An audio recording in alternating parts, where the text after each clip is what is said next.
audio, and now we're starting the We're podcast. not arguing. We are discussing with a lot of aggression.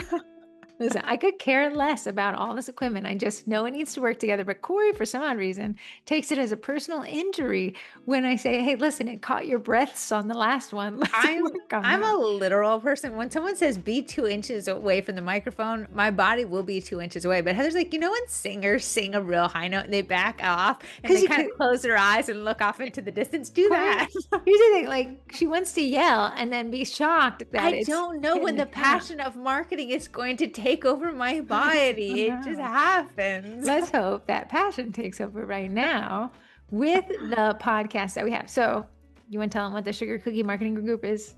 Yeah, welcome to the Baking It Down with Sugar Cookie Marketing Podcast. We're your hosts. We're actually twin sisters that have never actually left the womb. We've been together ever since negative day 9 months, and then we stuck together after that. Question. I'm allowed to say this because I'm a twin. Okay. I don't think there should be twins. I think it's too hard for parents to manage. Is that better? Is it better than you? She learning. 252nd episode.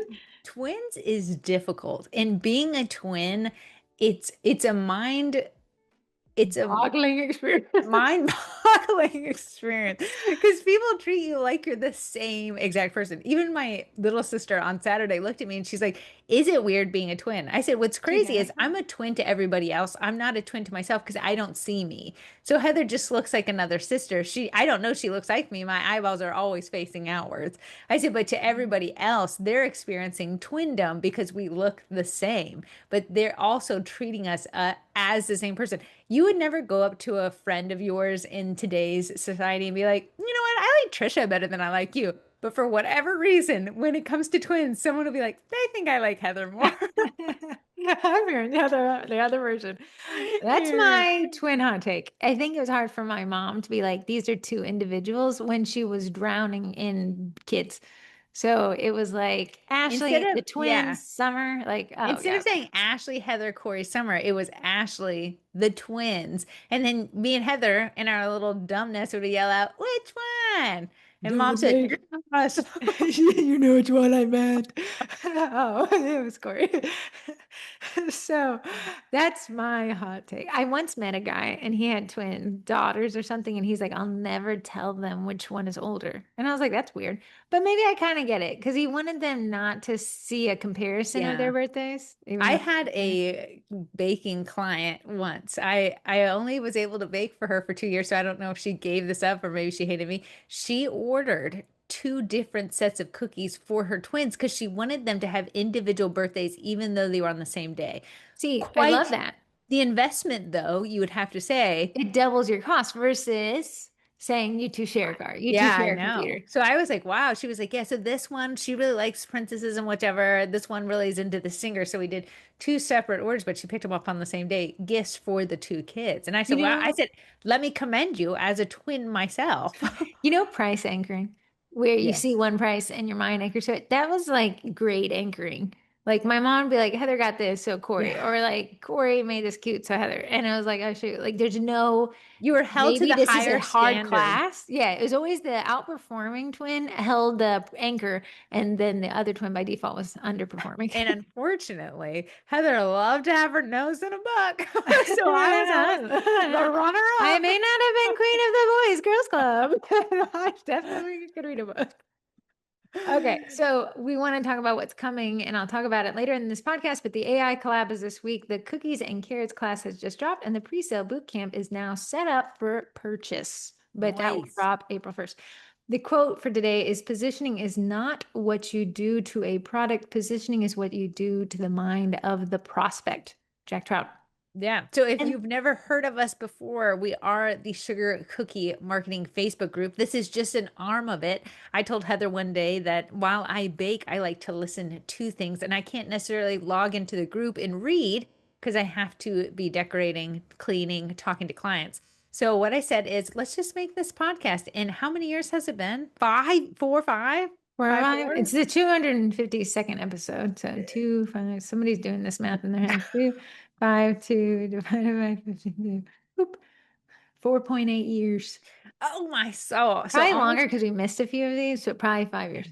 so 5 years we've been doing it, and we got some loyal listeners. I mean, they do not miss a beat. When we do not upload on a Tuesday, someone will be there in the sugar cookie marketing group being like, "No pod?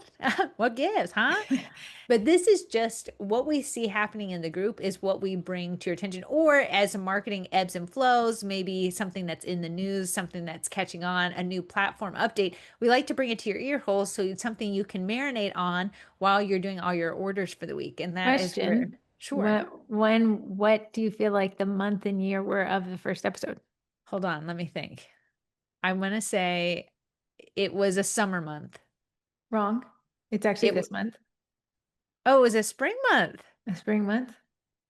Was You- it March? It was March this month. And at the day, Can you? the 8th. The 21st in the year. 2021, Uh-huh. 2, No, 1. 2021. Can you guess what the first episode is a intro that always plays, It unfortunately. was horrendous. The second episode was filmed the same day. What was our first ever topic? How to get clients. Should you have a Facebook page? Oh, I like that. That was a good starter one. The answer was yes, It, guys, if you're wondering. it was a horrible episode because we were reading it. And now we realize people don't like to just hear someone monotonously reading off of a piece of paper. Yes. Now you guys can hear us. Yep. Okay. So talking about today's podcast topic, I was thinking about it a lot having moved this week. A company that keeps showing up for me in ads and recommendations from other people and then on anonymous forums is a company called Quince. The wild part is my family hadn't heard of it. So Gams and my aunt, we call Aunt Deed, Gams being our grandmother. They were asking about like, oh, what did you purchase? And I was like, oh, I purchased this stuff from Quince. Well, where'd you hear about it? It's so funny. Ashley recommended it, but I seen ads about it. Well, how did Ashley found it? She found a UGC content creator who had a like to know it, and all the stuff was from this company called Quince. So you go to Quince and it is like a marketplace, but the only person selling is Quince, but they sell just about every home good type thing from linens and fabrics. That's what I purchased bedding to now clothes and now jewelry and purses. And it seems to be ever expanding. So is it a sheen of sorts?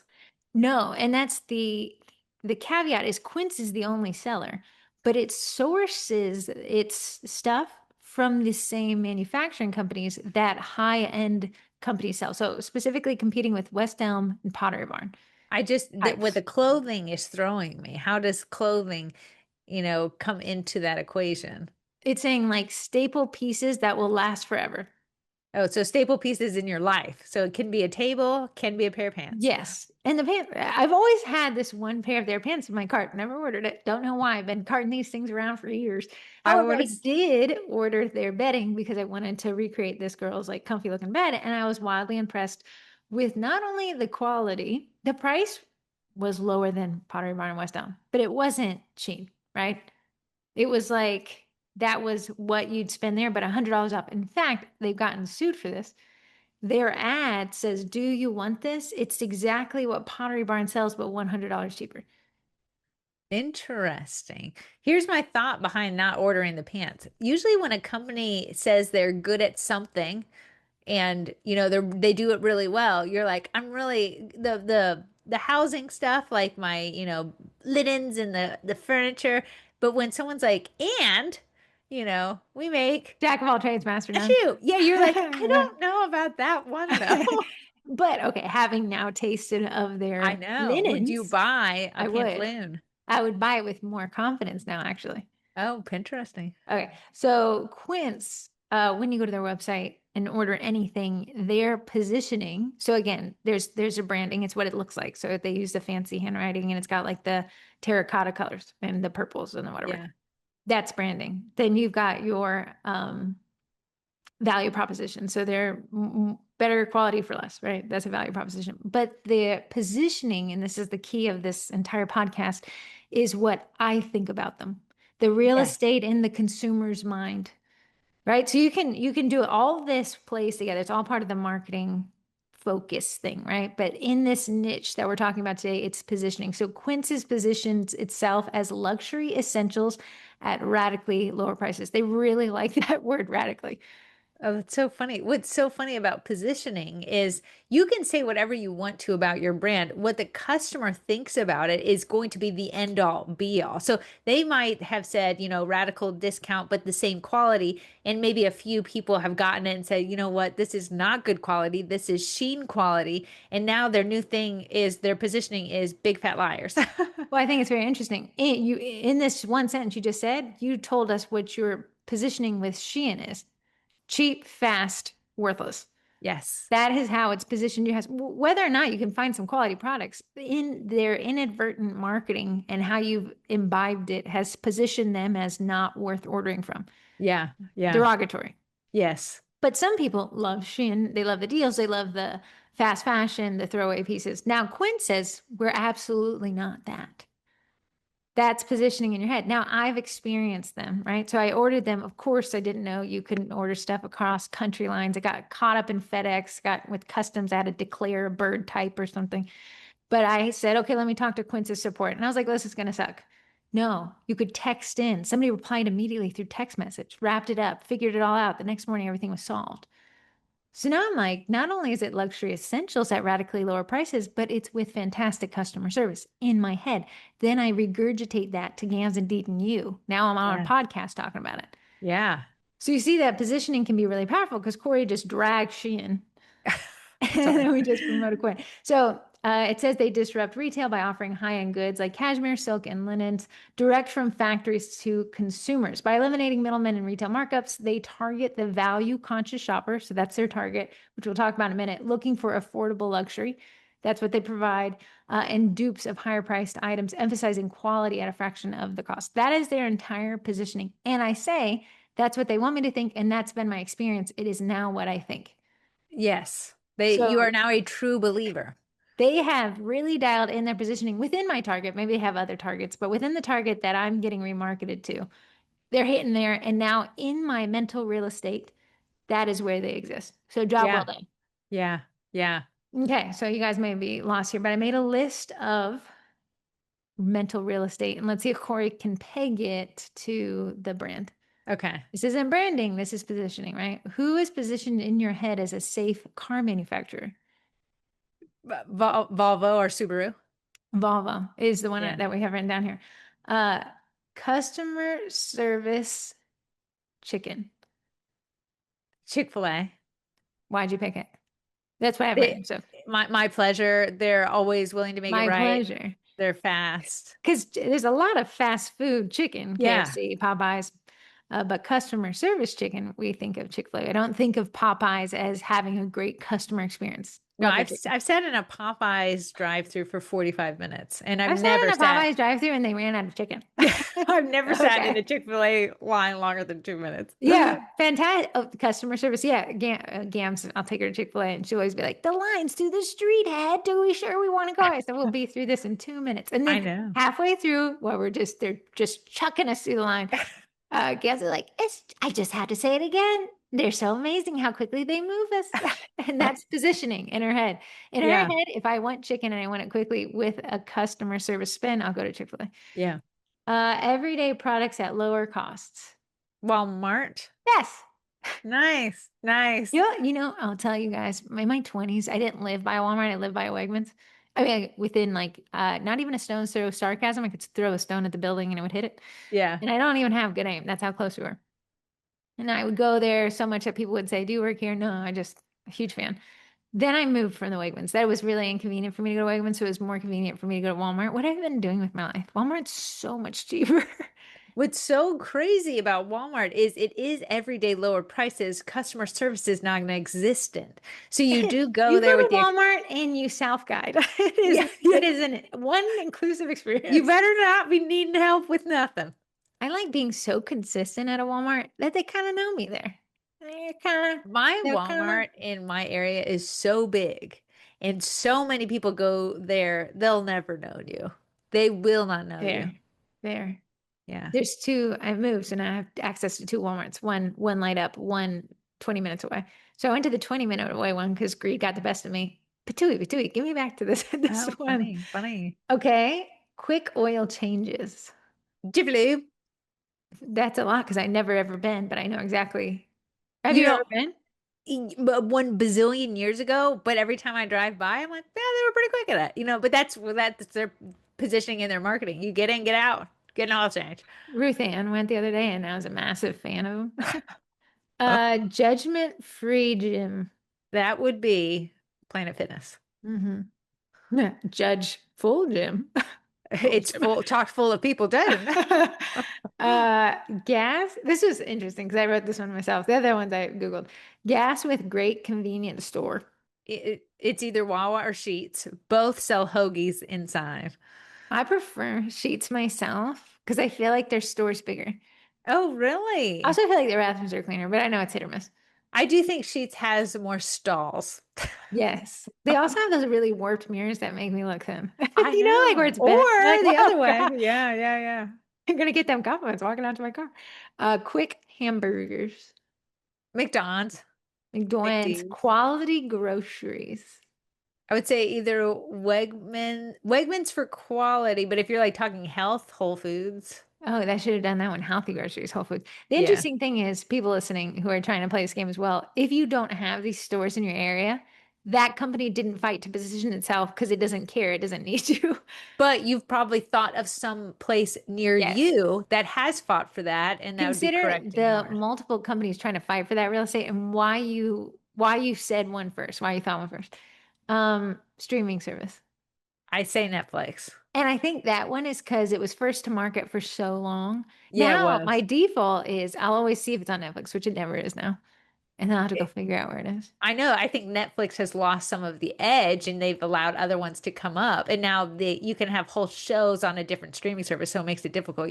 Usually Because Netflix is now the where I go to find everything. shows became like Yes. trading players on the NFL. Yes. Like when The Office left Netflix and moved to what, Peacock or something? Whatever. To me, Netflix was like a conglomerate that they took shows from everywhere and put them in one spot. But now you have like HBO Max has its own shows on there that Netflix will never have access to. So I Yeah, think it's HBO Max is never gonna Prime will be yeah. like you can buy it through us, but you have to go watch it over there. Like, Yeah. oh, another Yeah. step. Uh, best dating app. Okay, I haven't been on a dating app, but I love to hear people's dating stories and they're always on Hinge. Same, haven't been on a dating app, but Hinge was the first that came to mind. So, but it's funny if you had asked somebody maybe 5 years ago, I think they would have all said Tinder, which has now Oh lost yeah. its mental real estate and has become the hookup app. I'll be honest that I couldn't even remember the word Tinder in my brain. Crazy because I think it was, but like when I was 19, I think everyone was on eHarmony, and that one. They were on plenty of fish, girl. Oh We ain't yeah. got that kind of money. But you remember eHarmony had just like this just hold on the market. I think it was first to eHarmony market. was like, "Are you done with plenty of fish? We're here to match you with your beloved." I think that you remember when I wasn't on any I did think I made a Match.com profile when I was 19. But just to like this was before swiping, swipe or no swiping. Yeah. But now, okay, like eHarmony was like, you remember we got a friend named Ashley to fill it out. It was like Yes. 50 billion questions. Yeah. It was 1 million Yeah. questions. So you'd And be it was like, supposed by to be the that end of this, whoever you match with is going to be the love of your life. yes. Now you got this like swipey thing, and it's just like here's a couple pictures of myself, here's catchphrase, And voice people are memo. it's almost like marketing strategic. Whereas eHarmony's like, let's get you to know you, so then in the future other person knows who you are as well. Uh-huh. Like eHarmony was asking heavy hitting I questions that know. you might have not ever asked yourself, and you're like, wow, I'm coming to grips to know myself here. Whereas I think like those swipey, no swipey ones are like, what's your best looking picture and tagline? And I like know. hopefully it catches someone in two Do you seconds. just feel like the eHarmony would be a better approach? But I don't know. Obviously not because it's lost its market share. You said Hinge. I guess it's just the one that the young people are talking about. Maybe it's the low buy-in. I think eHarmony had a high price Oh, I buy-in. think you might be right. It Yeah, might, I yeah, I don't might know. have Is paid for it. Hinge free or is it not free? I don't know. You're not clear. Okay, if I say the word social media, who has that mental real estate for you? I say Facebook Meta to me Uh-huh. in my Yeah. 37th year of age. And it's also where Sugar Cookie Marketing Group exists. So I think that's why it's a heavy hitter in this mental real estate. It Yeah, but I appeals will to say me. that I spend a lot of time on TikTok. It has not been around as long, so maybe that's why my brain isn't tied to it. Yeah, I wonder. TikTok seems more informative to me. I use Facebook mostly for the groups. Yeah. Fast car wash. Flagship. And that is hyper localized. I don't know. It just kind of swept in the past couple of years and bought up all the other car washes. It did. I don't know. It's now a huge conglomerate. Yeah. And if I've That's seen a car wash that isn't flagship, I'm like, I don't think you're long for this world, friend. I think flagship's coming for you to buy you Yeah, I think they're gonna specifically. buy it. So that's my example. So, okay, remember back to what this is. Positioning is what the real estate in Corey's head was earned by these companies, right? So a lot of these, some of these you'll be like, oh, I was going to say Volvo too, which she also said Subaru. So somehow Subaru, it's what makes a Subaru, Subaru is finding that positioning within your head as well. So, right. Positioning is that it takes a while to change a positioning within the client's head, Yeah. but I really like it. So Quince's website, I went to it and it said, this is on their about page. We started Quince to challenge the existing idea that nice things have to cost a lot. Our mission was simple, create products that equal or greater quality than leading luxury brands at a much lower price because we believe quality should never be a luxury. That messaging, so that's a messaging. That's what they're telling us, right? It's just everywhere in their website. And the big takeaways is it's quality, luxury, cost less.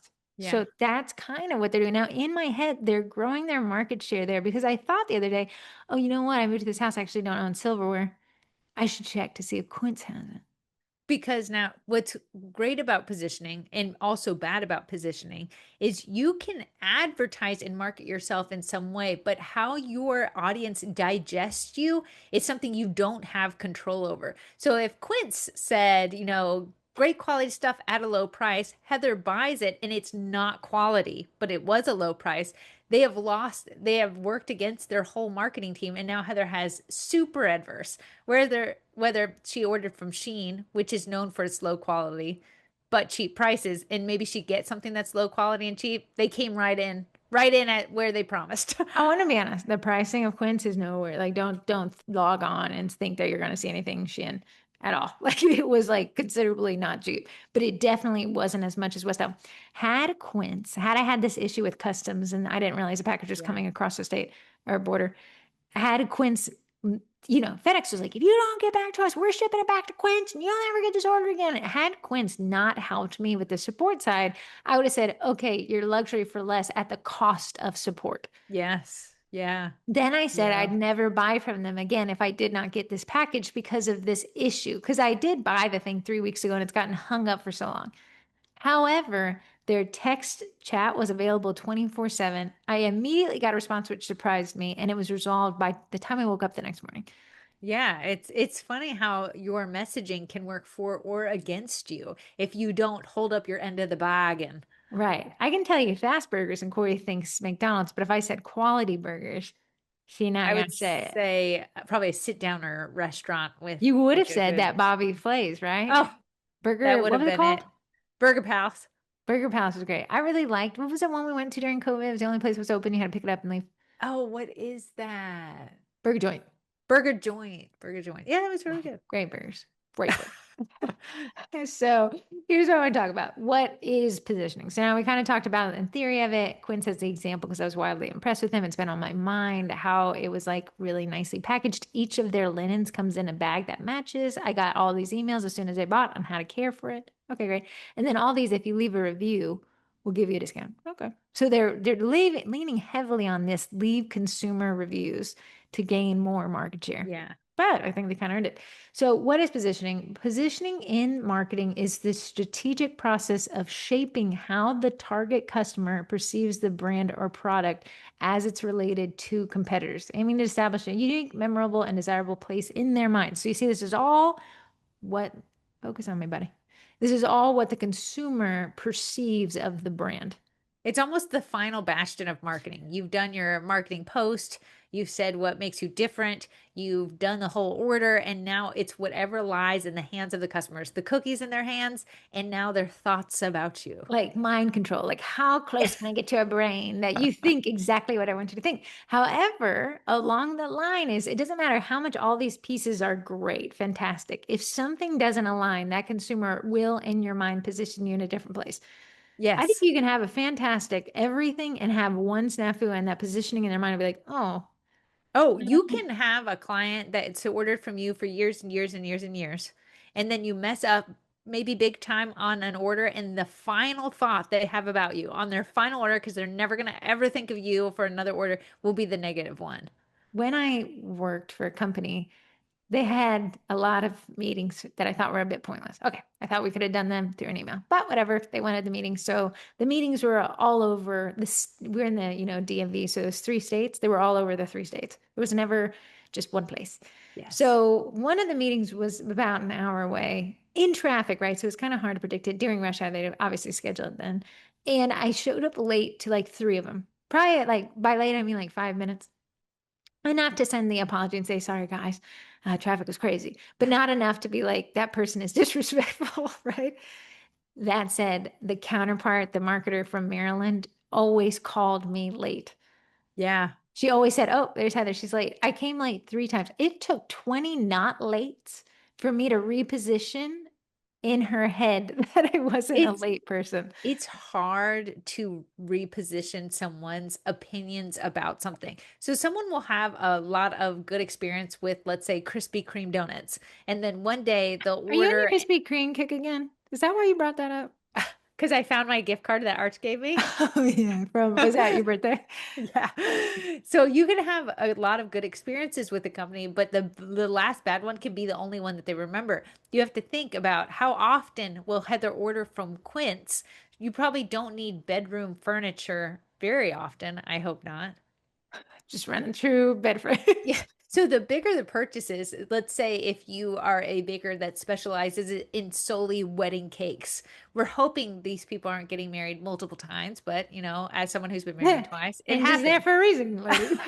But you have that one experience with them where your messaging has to match their positioning of you, so you can continue to grow, so that they spread good news about you instead of being like, don't buy from so and so, they're horrendous. Right. So the positioning is hard to control because it's out of our hands.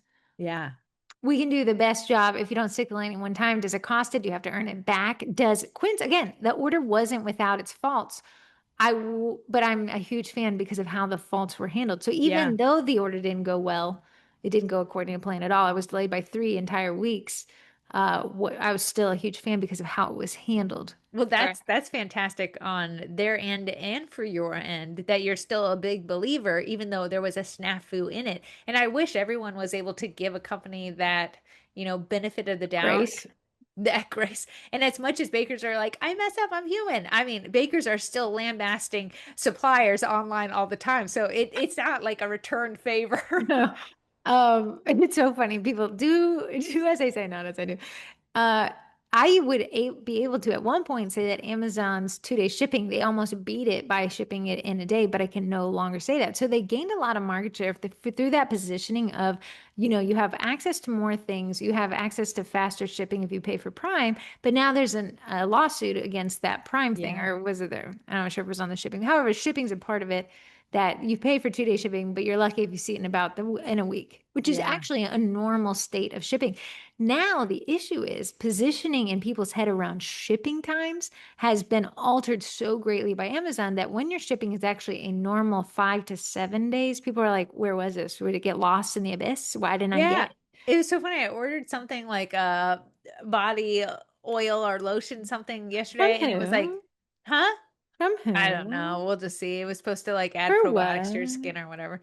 I just saw a video and it caught me. And when I got to the shipping, it said 5 to 10 business days. And I was like, whoa, I'll never get this. I'll be old by the time I get it. Same with free shipping, because Prime makes you feel like shipping's free. I Yeah, sure, it's know. probably baked into the price, but it makes you feel that way. And now when shipping is paid, I'm like, oh, But their $5. messaging was for the longest time, get it in 2 days or less. And because they had to, I don't know, stop that, or it's not guaranteed anymore, they've lost a lot of the foothold. And now people are like, ooh, Amazon, even though they could have given you 200 items in 2 days, in 2 million days, They that ordered they for Course Skincare Company. that they switched it up. Now you have an adverse positioning in your brain about Amazon shipping because they have changed it. The buzzword for the opposite of positioning is depositioning. You would Yeah. deposition your competitors while you position yourself. But it's almost like Amazon has depositioned itself against itself. So we were always like, 2 day shipping. This is so great. And then we're like, oh, it's 5 days. All right, I'll go somewhere else.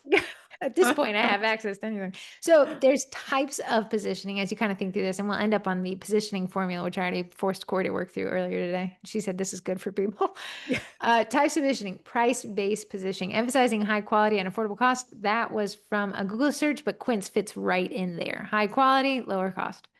I will say it's a little bit harder in a baking realm, high quality, low cost, because we know high quality means extra time. So, Quince may have the stuff in storage ready to roll and they can pull it off the shelf, send it to you. Whereas we think bakers, what fast, good, fast, cheap. Choose two of the three. Which one I do? Here's the thing. Quince, I believe one of their ads told me what they made off the sale of the purchase because they said radical transparency. They really like the radical world word. So they still said, we will make a profit off you, but here's how much that is. Like, Interesting. interesting transparency, but awesome trust building. Because I know Yeah. everyone's got to get theirs, but they're like, but we're not paying. And they were like, because we eliminate the middleman. Yeah. So kind of a concept there too. You could be price based. Of course, say I don't want to argue on price, but she wants to argue on a quality positioning, which is the next one: quality or premium positioning, highlighting superior craftsmanship or luxury to justify high costs. And their example is Apple. So Yeah. Apple's like, hey, it ain't cheap, but it's great. Yeah. Yeah. It ain't cheap, but you're going to be able to zoom in on the surface of the moon. But you always see now the positioning is that Apple cameras are better than Android. And then the Android people are like, ours are fine and we don't need yours. Get your overpriced crap away from me, Yeah, but Apple. the number one purchased phone brand is Apple. My mom has always had a Mac computer. I cannot help her with it. I've never had a Mac computer. I don't have an iPhone. I literally all I'm doing is Googling what they could Google if they had their own We problems, like right? when your hands Google it, though. Do I type it better than you? Yeah. So she wanted to switch. She said, Head, I want to switch to Microsoft, Dell, Windows. She wanted to shift to a Windows computer. So I was super nervous. So I was like, I'm a huge fan of Dell computers, but I'm not sure if you will think it's the same quality. So every week I go and I say, how do you like the new computer? I love it. Yeah. Great. Yeah. So now you can see that Apple was seen as like Dell's trash or all these other ones are trash. And then now you can kind of see the market share shifting a little bit. Android technology is catching up. You have the Google technology on their phones, which everyone is a huge fan of. And now Apple has kind of felt stagnant. Well, Apple, if they say extended battery life on a new phone one more gosh darn time, and that phone does not extend for the rest of its life, stop making it a sales point. Yeah, but for a long time, Apple's entire positioning that it was just a higher quality product, which Yeah. I'd agree with up until now. But even then, it's still in my head that it's probably a nicer phone. I got it. You're not going to see me fighting for the reputation of Android Apple versus. But I think quality and premium positioning. But Corey said, she's like, well, I wouldn't want to fight on price based, but you actually do because you say that our cookie classes are a lot cheaper than down the street.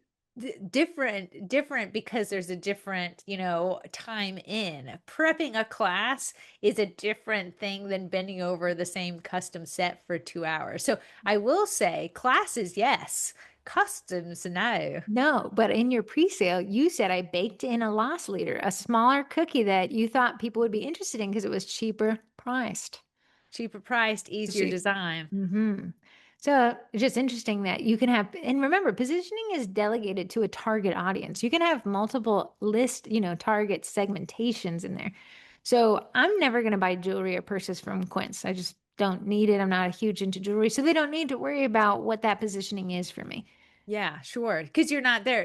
Think of the grocery stores. If you're unfamiliar with Whole Foods has, you'll never guess, Whole Foods. It's more of a organic, natural, you're not going to find like a Coca-Cola product there because Big hint, they're you're leaning, not finding ranch dressing, even if you want to find this. because what they're doing is leaning towards the segment of the audience who wants wholer foods in their diet. So if you like Coca-Cola, you are no longer in Whole Foods value proposition. Right. They don't want you. They are now competing with people who might go to a Trader Joe's or a Wegmans. And how can they get you into Whole Foods? Because we know Wegmans does natural food dyes now. So they kind of are trying to edge into Whole Foods. So what is going to make Whole Foods? They are pricier, but you can find no I GMO find there. when I go to Whole Foods, I do. call it positioned. I do believe it's food. It's fresher. I don't know. The peppers last longer in the fridge. When I go to the Whole Foods they just built in Springfield, Virginia, it's their like newest one. As soon as you walk in, you're met with way too much fruit at the front door. Right to your left is way too close to the front door. Flowers, fresh flowers. Yeah. And then oddly, right in the walkway where you wouldn't want to be is all these soap bars. They smell amazing. They're all natural soap bars. I'm not a soap bar girly, but I do stop and smell it. All those three things when I walk in, scream, this stuff is fresh. Yes. Right. If you had rotting food, Safeway, you'd put it off to the left in the back, you know? And if you had flowers that didn't turn over, you'd try to not put them up front. But I think Whole Foods is like, listen, we're going to show you just how fresh this is by positioning, literally, physically, these things at the front. You can see that the rest of the store will follow this. Yeah, so you're going to see as you think about your bakery's positioning, you might be heavy into using an Eddie printed cookie, and then maybe your positioning can be either fast turnaround or a cheaper price, depending on how you build that. If you're more of a customs focused person, you could have a positioning that you do higher end designs for weddings and things like that. Do you see Mhm. how we're now shrinking, but we're pinpointing who we're talking to? Exactly. Because you find, I think it would be hard to have the same positioning to a wedding cake client and a smash cake client. Like, Yeah, I agree. great to serve to friends or shove your face into it. Like, it would be hard to do that. Fistfuls in your hand. If your husband's shoving it in or your kid's shoving it in. Application and use positioning, associating a product with a specific frequent usage scenario. You have any ideas? Say that one more time. So, application or use positioning, associating a product with specific frequent usage scenario. One that red light therapy, any skincare brand, it's Oh really yeah. saying Olaplex. I was listening to kind of a rise and fall of Olaplex. Yeah. Olaplex isn't that old, but it's technology around Yeah. bond You know what? repair. Because they didn't explain it. They did not explain it. They said the lawsuit that Olaplex caused balding. The Yes. lawsuit was thrown out. It had no merit, but it caused such a It depositioning in the did. market because here I am buying this overpriced shampoo Yeah. so I can get more hair. And you're telling me I risk losing it all? There was a 7-step program that no You one were big informed into me. Olaplex. But then I'm like, why do I have this? What do these do? And where do I use them? At what point in this thing? There was no knowledge base behind it. So I wanted to be a believer, and then I'm left with these weird products. And I know how to use shampoo because that was drilled into me from a young age. But how do I use the Oil Bonder 5000? You No one know what I explained. used today? The Oil Bonder 5000 you gave me. Your cast off. And now I don't buy Olaplex anymore. Right. And nobody does. Their IPO was it was valued at something $1 billion. And now I think it's seen at 90% market share loss or something what the documentary was saying. Wow. That's my twin eyes if you wanted to hear it there. But positioning. So associating pride, when Olaplex kind of, I hate to say it, kind of aligned with like TikTok or something, wherever all these UGC creators like, look at my hair, it's so strong. And I'm like, give me more. Who doesn't want nice, full, strong hair? Sign me up. Get it away from me. Don't, you're not gonna position. I want the bald spot. Uh, User group positioning, tailoring a brand specifically for a defined demographic or interest group. So it said like Johnson and Johnson, you think baby powder, right? Baby Yes. products. So when you say that's a great position because I don't have a kid, but I would say like Johnson and Johnson. If I said coffee, what do you think of? Starbs, I guess. Right. So, but now you see people want to take Starbucks market share by saying, well, we're different. I was reading that just a quick like documentary on coffee shops and why they went to that industrial look. Yeah. Initially is because they couldn't afford it. So an industrial is an unfinished area. Yeah, it's spray Exposed painted pipe. ceiling up there. But they said then it became kind of the trend. So you were the best coffee shop if you were an industrial. And then it went from that being cheap to that being expensive. So now they said then they went to this super clean white space, like and it felt like, ooh. Then they said now they want this like fusion. And he was referencing some coffee shop that started that's in a surf shop where community is Interesting. built over coffee rather than Oh, this like my custom weta. So it's I just need interesting. I need any sweet frog to find a partner in one cleaning product. Sweet frogs like, I listen. need the yogurt to not Okay, be dried to the wall. do you want overpriced yogurt? But you get to pick your own toppings. Do you want to Like, sit next to someone's old yogurt on the wall while do you eat your you new want to yogurt? know where COVID started? It was in a sweet frog. I think because those, and that's the issue with franchising. And if you ever want to go down the pipeline of Panera franchising and how they had to buy it all back, Dairy Queen franchising. Dairy Queen franchising, IHOP franchising. Oh yeah, no, yeah, no.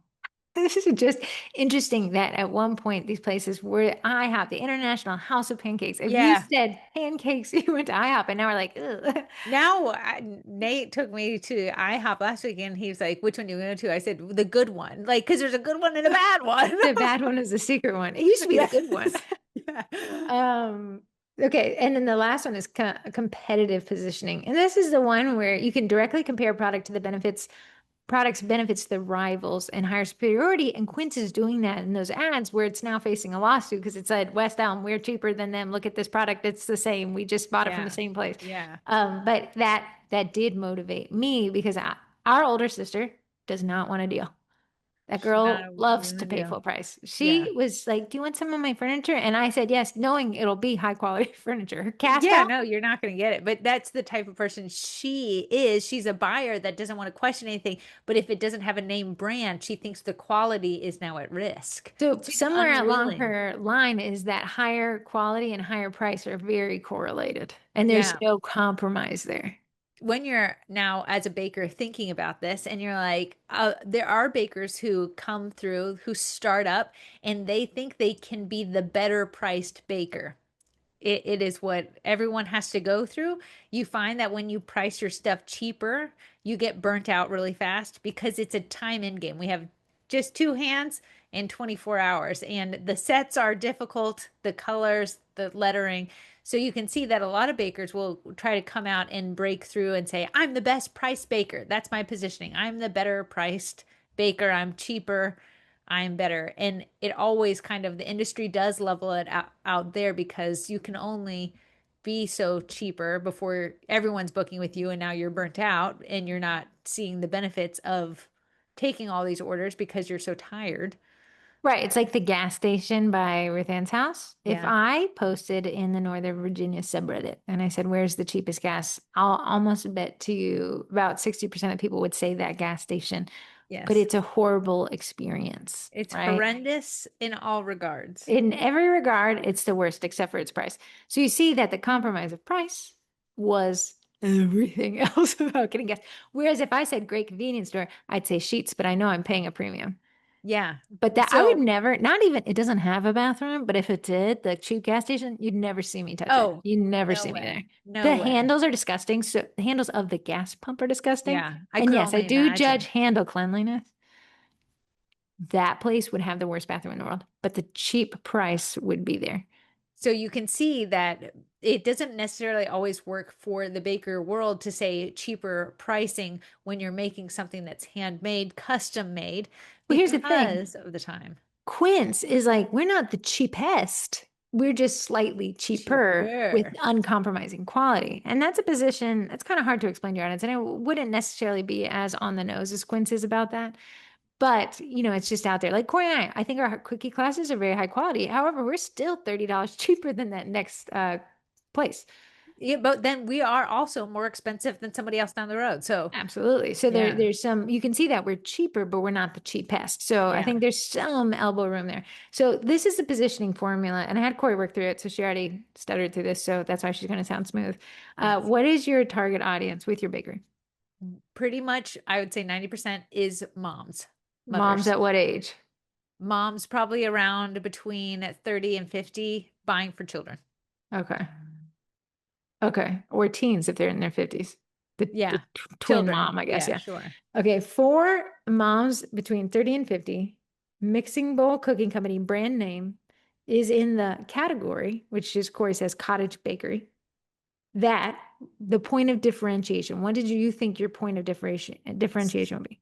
So this is hard because I don't think I've ever sat down and thought what differentiates me from the person down the road, but I think it's my ability to be flexible with whatever design, event, thing. So I can do high-end stuff. I can do the fun stuff. I can do the weird stuff. I So do my believe you flexibility. are flexible in your own boundaries on booked. I Haven't am. And haven't but even heard your grumblings. that's also confusing for my audience because I have a calendar that says booked, but then if you know me personally and get around my calendar and send me an email, I'm probably going to say yes to you. So Right. I So can't even use that. flexibility in all aspects. Yeah. Because, and what's their reason to believe? So it's for target audience. Brand name is the category, that point of differentiation because, and so let's put those in for you. So for moms in their 30s to 50s, Mixing Bowl Cookie Company is a cottage baker. That is really flexible because, I have the flexibility in my schedule. I work from home. My kid is now a self-licking ice cream cone. I don't have little ones. My husband's understanding. So I have the flexibility in my time. okay, that's for you now. This one says the reason for them to believe For them to because believe she it's can because I'm relate never to. telling them no. I'm Oh, never saying no. so Corey's the Anne heard no cottage baker. I'm gonna squeak out some sort of yes. It might not be Okay. the yes you wanted, but it'll be the yes you get. When, and I think another way to kind of reverse engineer this if you're struggling through it. So let me just go through it one more time. For insert your target audience here. So Corey said her target audience for this positioning is moms between 30 and 50 years old, right? With kids. Brand name, Corey Mixing Bowl Cookie Company, is the category, cottage baker. That point of differentiation is really flexible because she has the ability to work around her client schedules. So, do you think this is the reverse engineering? What do you think your client, who is a 30-year-old mom, thinks of you? What do you think that mental real estate is for them? When They I tell do, them Mixing Bowl Cookie Company, I do they, not think they think flexibility okay, because I don't use that in any form of my marketing. It's almost a secret. So I okay, think they just think really consistent designs. So I don't think I have a really money maker positioning. My bad. muddled. muddled, muddled for sure. I'm not known as the last minute baker anymore, but I started my business off as that to really kind of grow it. Consistent designs, but there's a lot of bakers who do consistent designs. Okay, so we're Um, not very differentiated.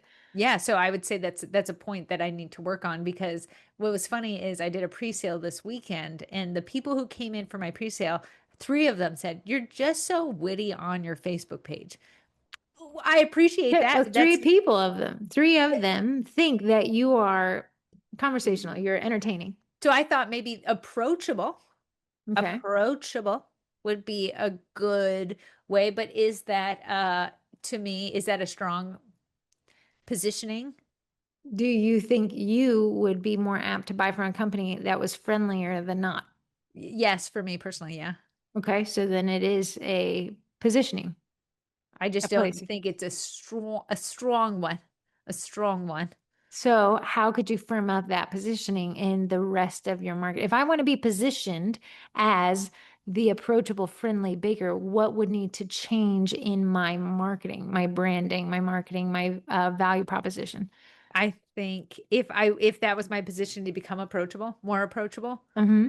I think I would really have to nail down my return responses, make sure that my form is very educational so that when you leave the form, there's no question in there. I I think think putting your face in more videos, you're right. You're correct. so Getting my face out there, increasing. more relationship so you know what to expect and who to Uh-huh. expect it from. Let's do it for sugar cookie marketing. So I would say for bakers who have switched over to a monetization, so bakers who sell target items, sugar cookie marketing is the Facebook group. I'm going to put us in that category Sure. that has no nonsense marketing for the baker who needs an efficient, effective answer. I agree with that. I think that Right. is the positioning there. I think the depositioning is people are like, they're too strict and they delete everything. But I think in Sure. exchange, you're not bullied. You don't have to worry. You can post something and not be afraid that someone's going to call you dumb or use a laugh react. Well, just like with Whole Foods, if I want a Coca-Cola, I'm not going to be able to go to Whole Foods to get it. Sugar cookie marketing, if you want to complain about clients, you're not going to be able to go there and get that. But what you are going to be getting from Whole Foods is something with not no GMO and no artificial flavors. And what you're going to get from sugar cookie marketing is a direct answer to the question that you have at hand. So I'm it in, is okay to lose people. oh, yeah. That's the whole point is you can, if you appeal to everybody, you appeal to nobody. If your friends to Sure. all, your friends to none. That's the whole thing, right? If Yeah. I'm everything to everyone, I'm actually nothing to anyone because there's no way that can be true. So there's something you're hiding and nobody likes to purchase Agreed. or befriend a distrustful person. Yeah. So when you say, okay, I'm going to niche it down, which we always say, niche thrice, name your price, right? So you're going to niche it down. And within that niche, I'm going to be very consistent in my product offering. People know exactly what to expect. Yeah. So you see that somebody's like, hey, where can I find this cutter? You know that one comment right there and the comments are off is going to say, hey, can you go ask that in baking with sugar cookie marketing? Why? Because the audience we targeted years ago said, can we not have a group that does everything and as such does nothing? Yeah, So sure. can it just be about marketing, sales, business, packaging, printing, strategy? Can it Yeah. not be about cookie cutters, icing, mixing, Butterbleed? So we said, okay, and that niched it down. And now to honor that differentiation, it's a very strict policy. I don't think it's like a rude policy, but it's like, hey, let's keep this on target so that people when they come here, they get their answer. Yeah. What's so funny about positioning is I've positioned myself. I enjoy birthday orders. I enjoy the themes that are surround birthday orders. I enjoy the fun colors of birthday orders. So I get a lot of birthday orders. And in showcase, in my marketing, I showcase a lot of birthday orders. But now I feel like if I was trying to be like, well, I never get wedding orders anymore, I have pigeonholed myself by one always showcasing birthday orders, by always doing birthday orders, by posting about birthday orders. People will bypass me for wedding orders because it's not something I position myself. It's not the first thing they think of when someone says, I am having a wedding shower and I need a baker for it. They're zooming right over me because I've just been posting fun stuff. So you see how your marketing can affect your positioning to your clients. Because if I really wanted to change it, let's say I want to change and I want to be the wedding baker for Northern Virginia, I would have to stop posting in positioning to people that I like birthday orders. Well, Corey should go then sign up for wedding venues. You know, the wedding, what do you call them when you go to and it's like a convention and you sell your wares?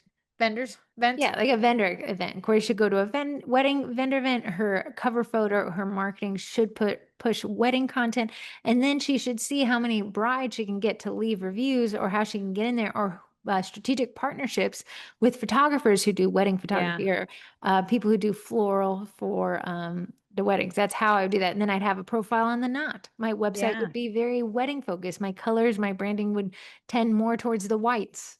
Yeah. You have a lot of bakers like me who, if you order a wedding set, I'll take the wedding set. If you order the birthday, I'll do the birthday anniversary. I'm going to say yes to everything because at the end of the day, as we like to say, money is money. So you'll have to figure out what is now since you are a jack of all trades, Mm-hmm. what is your positioning to your audience that what is going to make them what comes to mind when they think of you if you say yes to everything, if you are a jack of all trades. A lot of bakers can focus on last minute orders, maybe because they're newer, they aren't as well established, and they can be the last minute last order taker baker.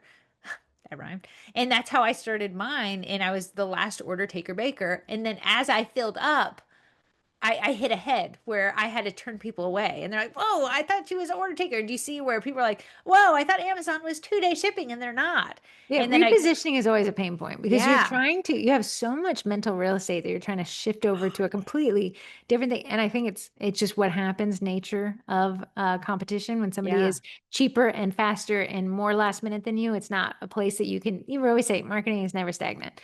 If something goes up, something also must go down. yeah. It works There's in. a local baker to us here. She's super nice.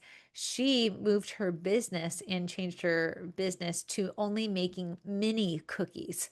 So she only does minis. She'll do them in any theme that you want to, but she only makes minis. So that was her. If you wanted something small, a sweet treat to accentuate something bigger, she was your go-to baker. And I thought that was pretty genius to do it that way. So now her price is cheaper because they're smaller cookies.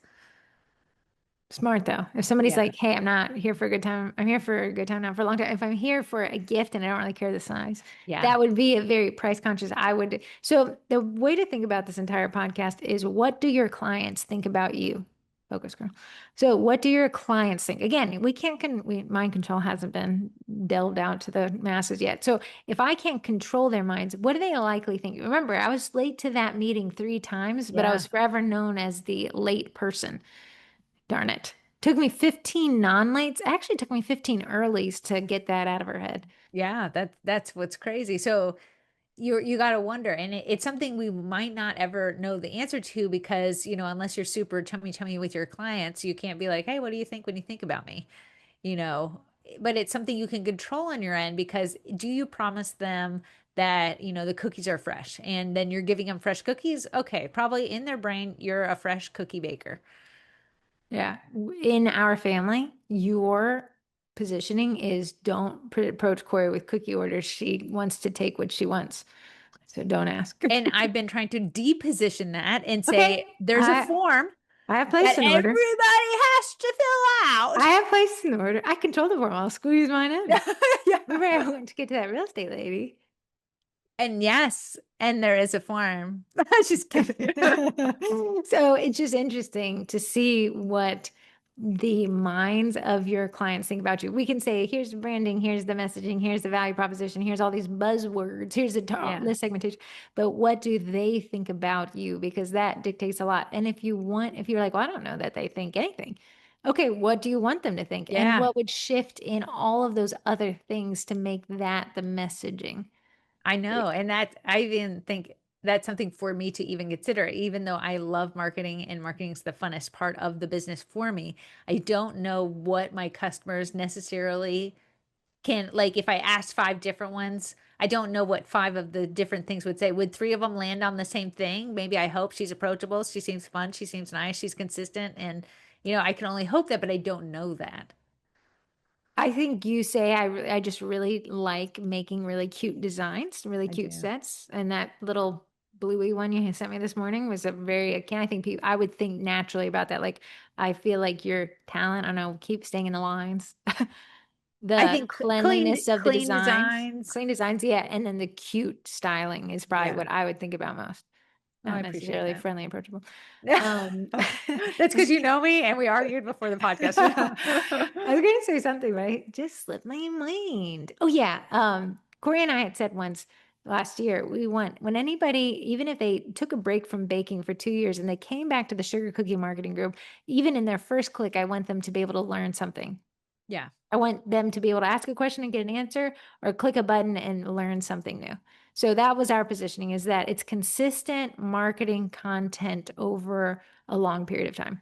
Yeah. So you're going to be able to find maybe a post where we do how much do you charge for this? And you're able to scroll through and be like, oh, I think I'm undercharging for a paint your own palette and cookie. So that's something that you can learn. So no matter what you do, you're going to be able to come in, come out, and you're going to always be like, I can always go to SEM for either a quality answer or to learn where the market, the industry is going. And I And I think think we've done our, a very good job for that. well, thank you. You have done a great job as well.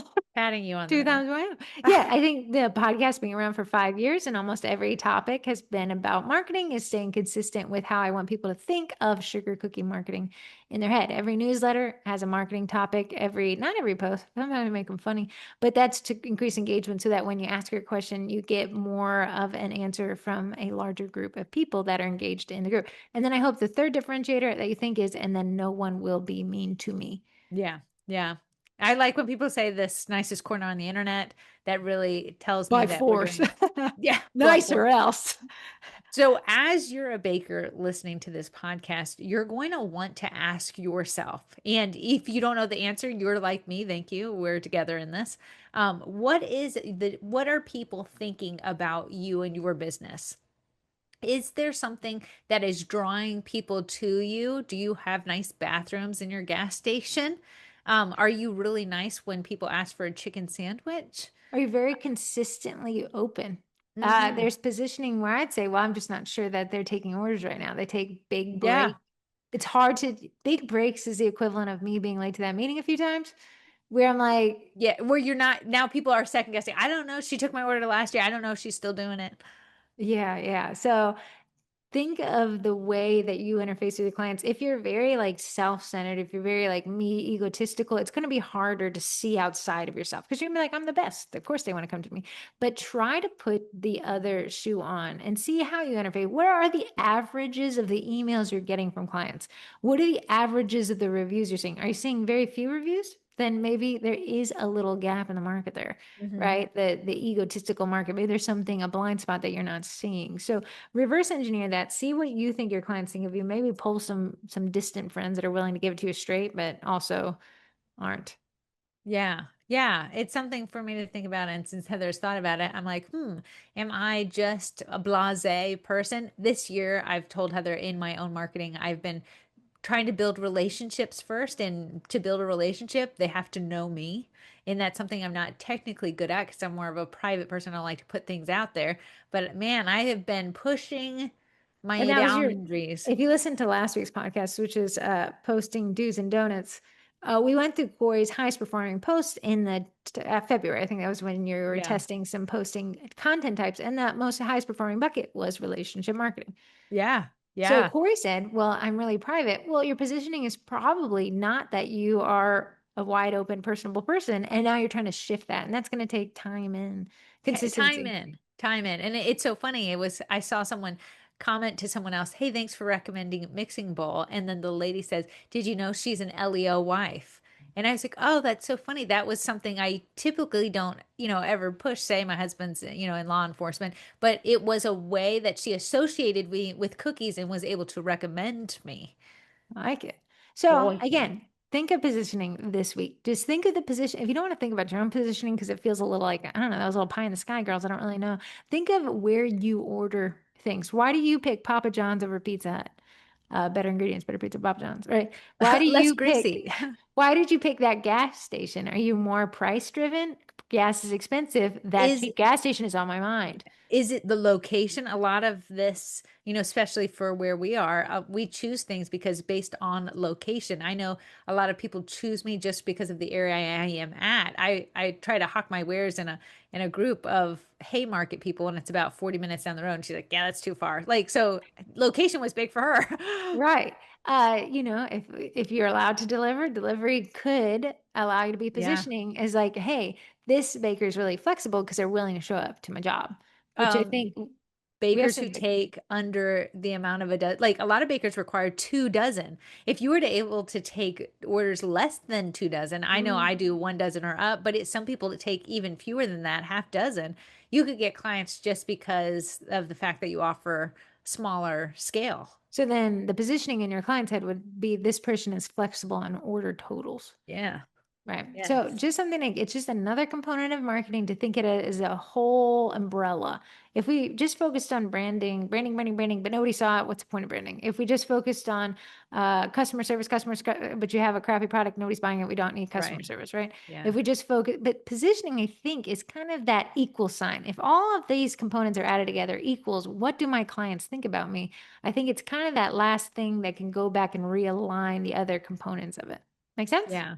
And I think being true with yourself on this, a lot of us going to be like a really tasty cookie. I've never met a baker who said, my cookies taste disgusting, but they look cute. Like, so being honest with yourself is going to be a huge part of knowing if what you're doing is working. If you're like, I create a consistent product every single time, like that is a generic form. And I see a lot of bakers spit that out. But can you say, like, through the entire process, I'm consistent? Well, Is better there question. any? Can you get your clients to think that you're Yes. consistent? The key of positioning is client mental real estate, consumer Yeah. real estate. What do they think? You can tell me all day long. Quince can tell me we're better, faster, stronger, cheaper. But if I do not think that, then they didn't position correctly. Correct. Something for us to think about. Corey said, I'll be taking this into my week. I shall, I shall, I shall. Moving on, we have the pre-sale Cookie College Boot Camp is coming. Now, Corey has assigned me my roles in this. You have me writing templates for email follow-up because Mhm. pre-sales are based on selling the product before you bake it. So you'll bake one, you'll shop it around to your audience, you'll sell X number, whether you want to set that or have it to be an endless thing. But the reminders of getting people to show up at this pickup date are integral in a successful pre-sale. And we'll talk about building the form she's got me assigned to, and then we'll talk about follow-up marketing through email, and then may add a messaging component, an SEM component there. Nice. Nice. So that will drop April 1st through 3rd. Now, you can purchase it right now. It's $13. You can go to thecookiecollege.com. All the enroll now buttons will take you to that course.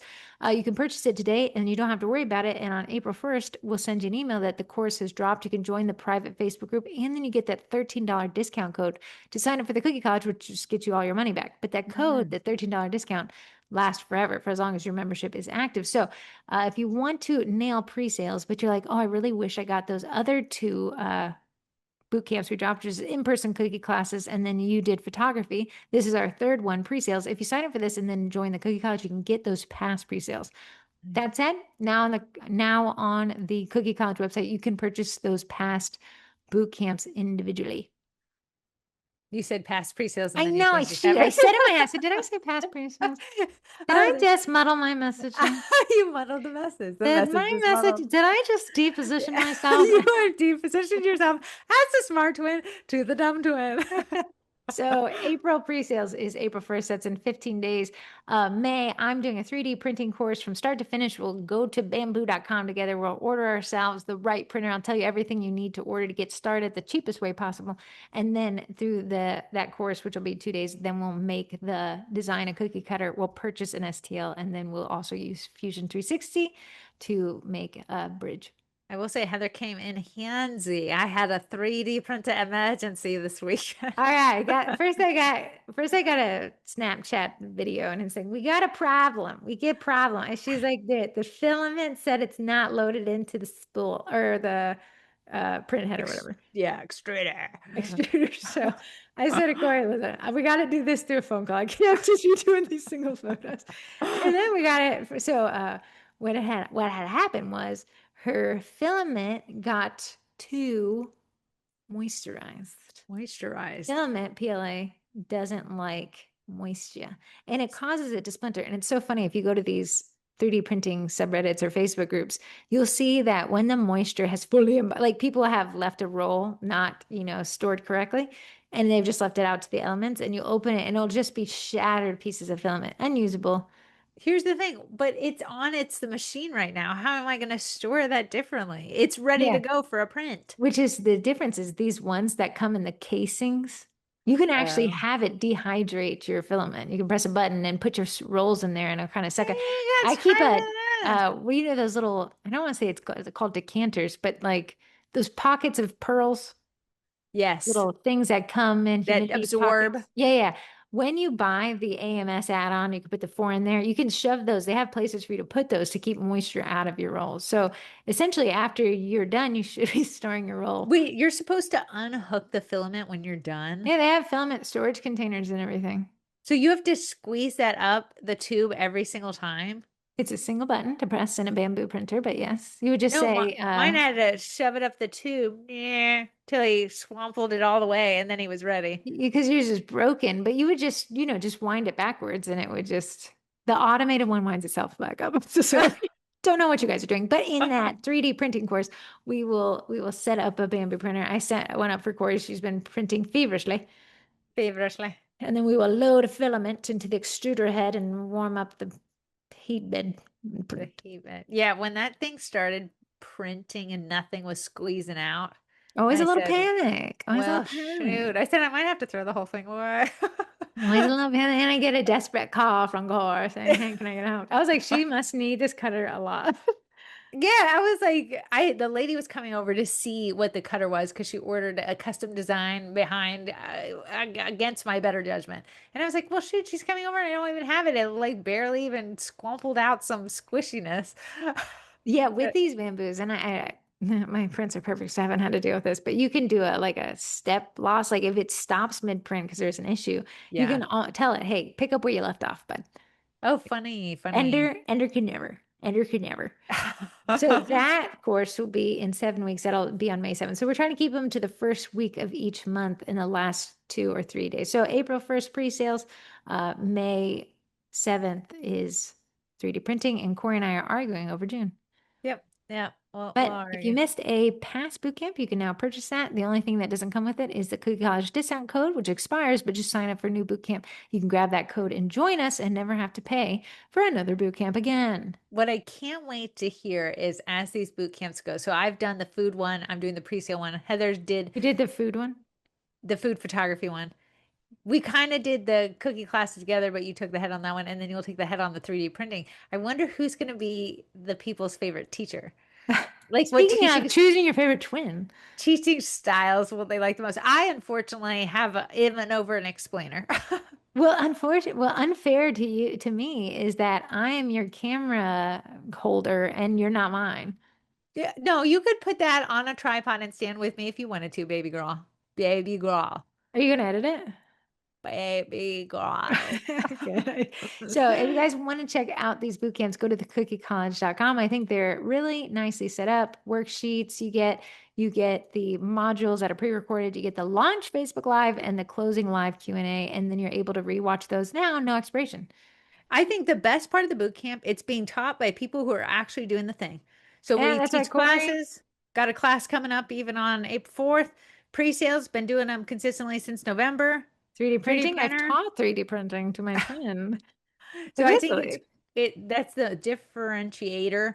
The value positioning is the twins are actually doing it as they're teaching you. So it's not just one thing I did 5 years ago and I'm trying to remember back because the markets are always changing. There's more bakers, the Technology is classes. changing. Yeah, for sure, for What sure. worked in 3D printing 5 years ago, thank goodness doesn't work now. I Thank know. goodness.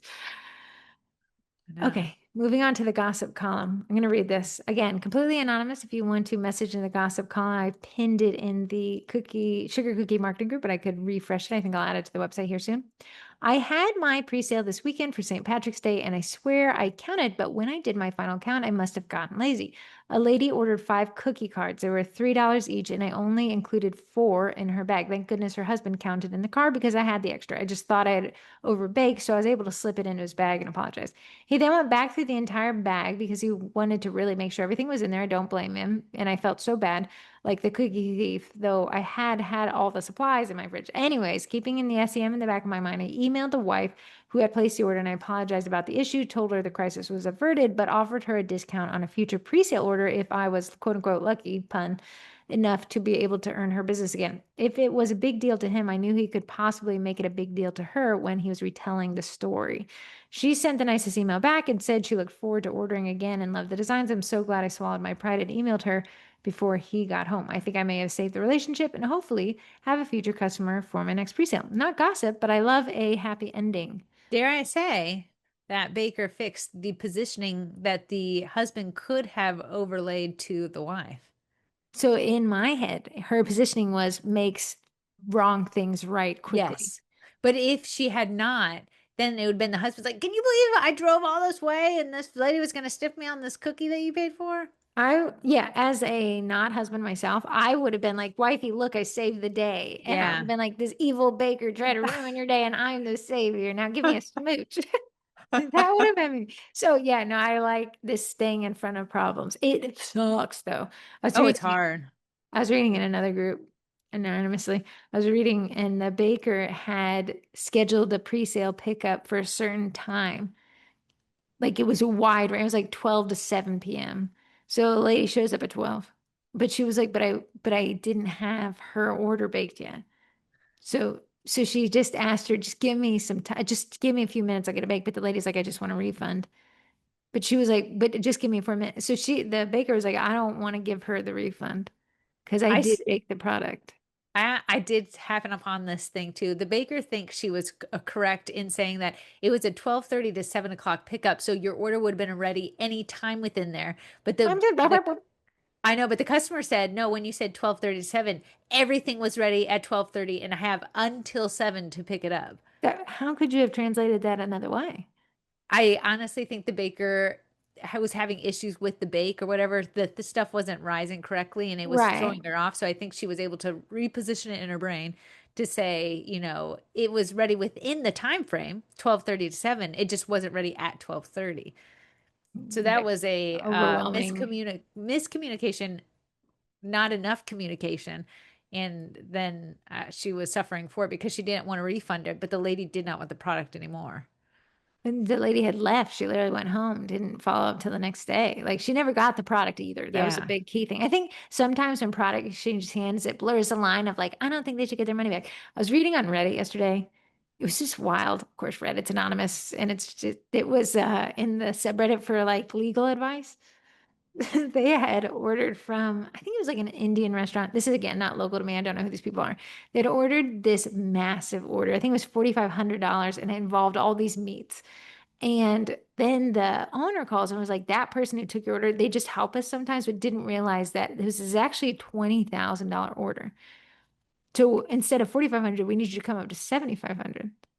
But the person was like, no, because like I wouldn't have bought it from you in the first place. And the event's so close now, they'd already Oh, paid. wow. Everything was there. So the owner of the restaurant was like, okay. So they end up back at 4,500, but they altered the amount of food. So they cut out one of the like, it's those big legs of meat and then you can cut from. Yes. Yeah. They cut one of those out, like the chicken one or something. But when they got the order, they had like the rice, those silver pan things that you do when you get Yes. like things. Yeah. It had like one chicken leg in it.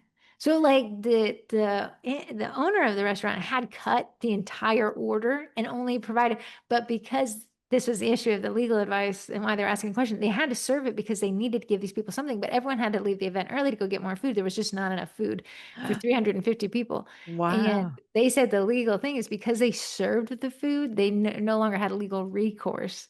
Now it's like a civil suit or something. But I say there, you got to feed them some. I know. So it's when that product exchanges hands. But in the example of the one that you and I were snooping on, Yeah. is the product hadn't exchanged hands. So it would have been a full refund for me. That's why the comments were Full divided. But refund. why wouldn't you give a refund? She does not have the thing in her hand. And then some people are like, I see where you're coming from, and you should have like communicated that, but you did bake it for her, and now you have like whatever these two things sitting in your house that you're not gonna eat because you eat it all the time, you know? Here's what I would have done. Oh my goodness, I'm so sorry. Let me deliver it to you as soon as it's done. Yeah. If I didn't want a refund, that would have been the best choice of What action. is that on That your is, head? there's the air's so dry up here and then there are hills.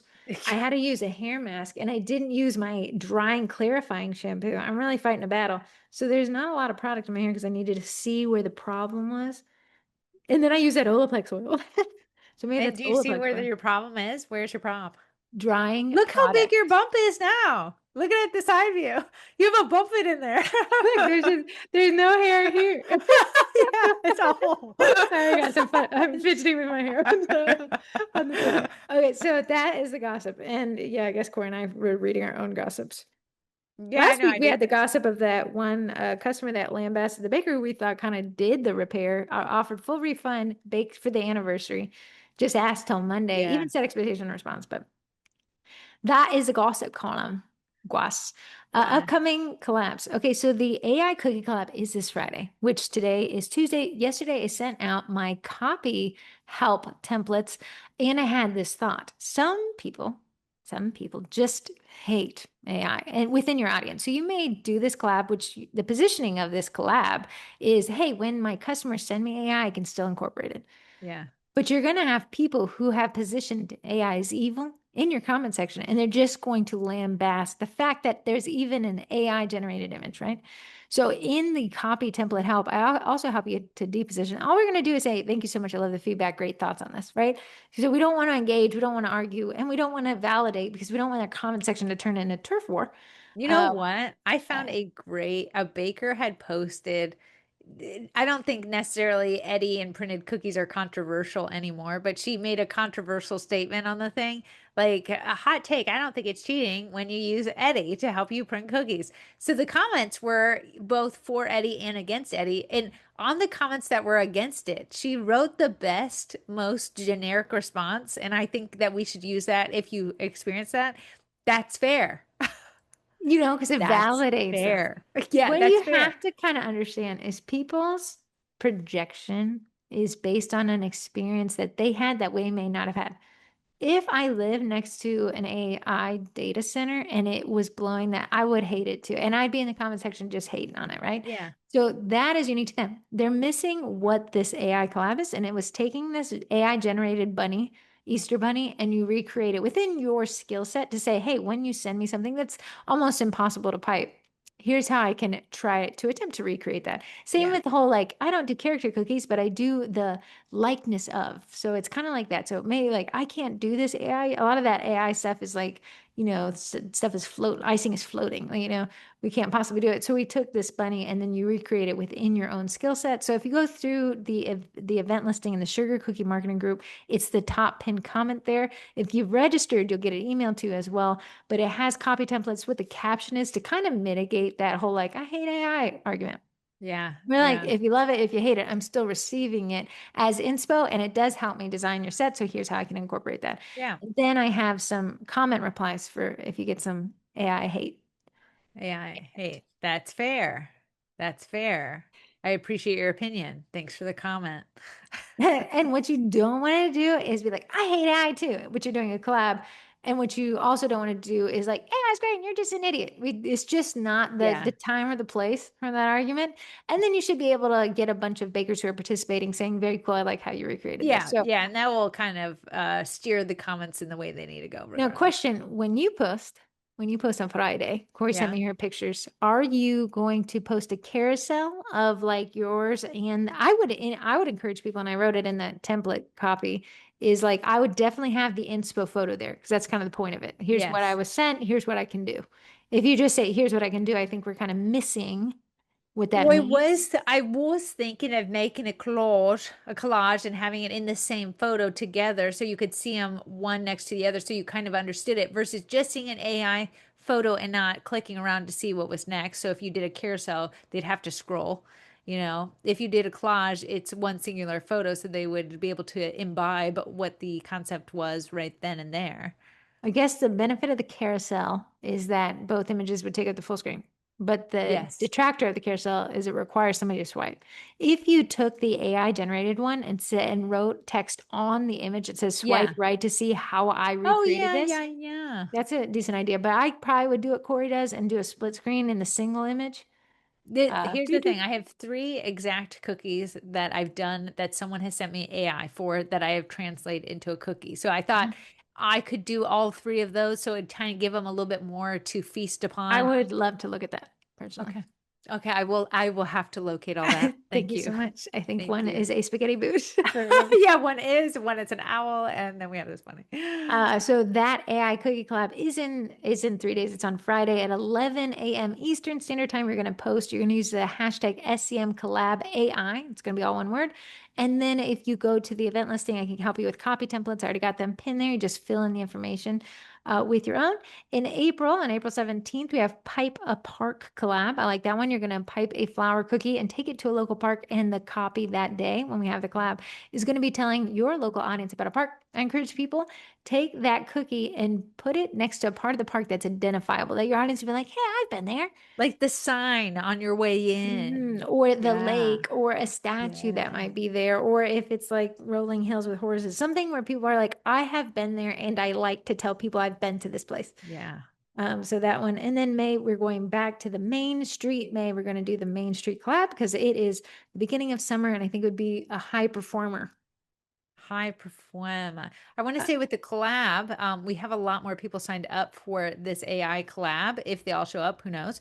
But if this is your first time doing it, we ask that people engage in the first hour. That's why it's important for you to set your alarm for 11 a.m. Eastern Standard Time because that's when you're going to get the most juice. And that's when you're actually going to give the most juice. If you post at 8 p.m. at night, I'm so sorry, you're missing the point of the collab. you You'll still, reap reap the yes, benefits of it for sure, but you you're reap gonna the miss, benefits from your audience. yes, you're gonna miss the zhuzh, the boost, the comments, and getting your post out in social media. So that's why I think the most when people come back to the group, my post didn't get a lot. You need to make sure you have the hashtag within the caption. you need to make sure that you're posting roughly near 11 a.m. Eastern Standard Time. Which you can schedule, so no excuses. Yes. And I have been known to schedule mine, and then I'll go in there and start commenting. I do have to refresh because Instagram is weirder now with hashtags than it used to be. So sometimes I'll have to refresh and go back into it. A safe way to do this is if they've commented on your post, you should go comment back on theirs, because they are obviously finding you through the collab, and that's a great way to go back and make sure you've checked all your boxes. I like it. I like it. If you use AI in this collab, I will ban you from future collabs because that would be the opposite of the point of this. The point of this is making AI into reality, not using AI on AI. AI. We did say it was appropriate if you printed, Yeah, if if you you had want an to push edible printer. Eddie, which is a Yeah. strategy. Remember, all the collabs to try to push marketing. So if you want to say like, hey, well, I can't really pipe this, we can print this. And you could, because I see a lot of STL shops pushing Yeah. I've donation. actually had to turn a client down on a potential order. What she wanted was a astronaut flamingo. And I said, this is so cute. It is way too difficult for me to hand pipe. So I might not be the better baker for you, but I have this option where I could print it. And that was a way to transform that. So that's You a did it whole because I've marketing. seen it. Yeah. Yeah. She said, yes. Thank you. Very nice. Save the sale. Upcoming events. What's Popping Con is in 4 weeks. It's April 16th. You can use code TWINS for $25 off. Cookie Con is in 14 weeks. I think they've already dropped the add-on classes as well. And I think Gwed, the Vendy Blendy, is in 36 weeks. How dare you? How dare. Upcoming holidays. St. Patrick's Day. I see Corey's wearing green. Can't I picture. did. I did. I don't own green. I checked my whole closet. Don't got it. I wore it just in case because I had to go and give some cookies to my husband's coworker, but I You saw his thought other I was coworker. gonna pinch you?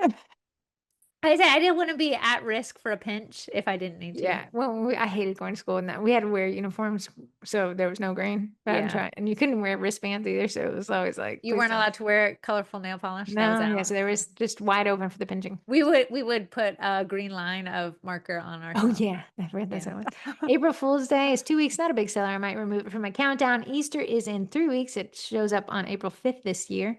So we should be knee deep in the Easter waters. Are you doing Oh, an Easter pre-sale? I have already started, girl. Oh The money yeah. is rolling in. Yeah, Money is updated your rolling link tree. in. Teacher Appreciation Week, kind of a decent seller for people that's 7 weeks away. Nurse Appreciation Week, not as much of a seller as it was at the beginning of COVID when we were really frontline working. Mother's Day, Corey says not a big seller. Other people beg to disagree. That's in 8 weeks. So if you haven't ordered your cutters, now is the time. Unless you have a 3D printer, then you could just print Oh, them. true. Yeah. Yeah, And then girl. graduation asterisk, different for different areas, is in 12 weeks, which is another big school seller. I already have my graduation orders rolling in. Really? Rolling At in 12 there. weeks. Yeah, they're I have two that came in. What's so funny was one lady was like, I see that your form isn't open for May. Can I make my order? And I said, yeah, at the time it wasn't open, but it had opened since then and someone took her week. But then yesterday she emailed and like, okay, yeah, I want to take it. But I want to be like, girl, February All right, 15th is girl. when I told you yes. Sorry, girl, we're flexible on positioning here. You took the order, didn't you? I haven't responded. Uh, she'll be taking the order. I can feel it. And moving on to the STL Me About It segment. If you text in to 571-556-5644, you could win a month of Cookie Design Lab. I owe two people emails for the Cookie Design Lab. I'm so sorry. I just You remembered. I'll get do it. You said it last woe week. is me, forgiveth me because I have sinned. However, Corey, we have 3 texts today.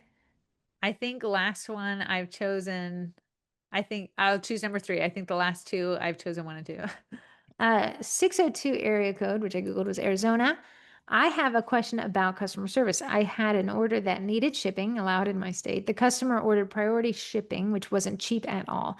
I told her the expected delivery time, and I added that there wasn't much I could do to control FedEx other than dropping off the box.